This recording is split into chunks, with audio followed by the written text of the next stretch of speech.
আসসালামু আলাইকুম, my blog channel থেকে আমি নেওয়াজ। ছবিতে যে পাখিটি দেখছেন এটা আম্মুর জন্য কিনা। এই পাখিটি 2 বছর থাকার পর মারা যায়। এই শোক কাটার জন্য আমি পাখি কিনা শুরু করি। Albino pied, albino lutino cinnamon, white face পাল, 7 পেয়ার পাখি কিনি 2019 সালে। আলহামদুলিল্লাহ পাখির জগতে আমি ভালোই সার্ভাইভ করেছি, কিন্তু বাংলাদেশ প্রেক্ষাপটে কোনো কিছু স্থায়ী না, এটা সবাই আমরা জানি। প্রথম পেয়ার বাচ্চা থেকে আমি 14,000 টাকা আর্ন করি। তারপর একসাথে বাচ্চাগুলো দেওয়া শুরু করে সবগুলো পাখি। আপনারা ছবিতে দেখছেন আমার পাখির বাচ্চা দেওয়া সহ ছবি। তো ডিম সহ আছে এখানে অনেকগুলো। সবগুলো বাচ্চা দেওয়া শুরু করে আমি ভালোই পাচ্ছিলাম। ওই বললাম যে বাংলাদেশের প্রেক্ষাপটে কোনো কিছু স্থায়ী না। চারপাশে পাখির দাম আস্তে আস্তে কমা শুরু করলো, আর খাবারের দাম বাড়তে থাকলো, আর মানুষ পাখি পালা শুরু করলো, আর ওইভাবে পাখির দাম আরও কমতে থাকলো।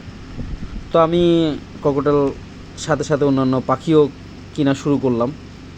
আমার পাখির বেবিগুলোর ছবি আপনাকে দিয়েছি, দেখেন, সবাই দেখছেন। তো এগুলো সব বেবি ছিল, আরও বেবি আমি সেল করেছি। আপনাদের সামনে এখন যা দেখতেছেন একটা লটের মধ্যেই 4-5 বেবি আমি তুলেছি, এমনও আছে।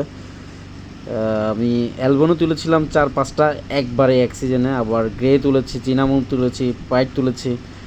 তো ভালোই, আমার পেয়ারগুলো খুব, মাস্টার পেয়ারগুলো খুবই ভালো সার্ভিস দিয়েছে, আপনাদের কি বলবো। তারপরে জাবা কিনি আমি, জাবা পাখি আসলে খুব বিরক্তিকর পাখি। এটা বাচ্চা দেয়, শুধু একটাই পাইছি। দেন আমি বাজি কিনি, বাজি থেকে ভালোই বাচ্চা পাইছি, কিন্তু বাজিও খুবই বিরক্তিকর লাগছে আমার। ডাব কিনি।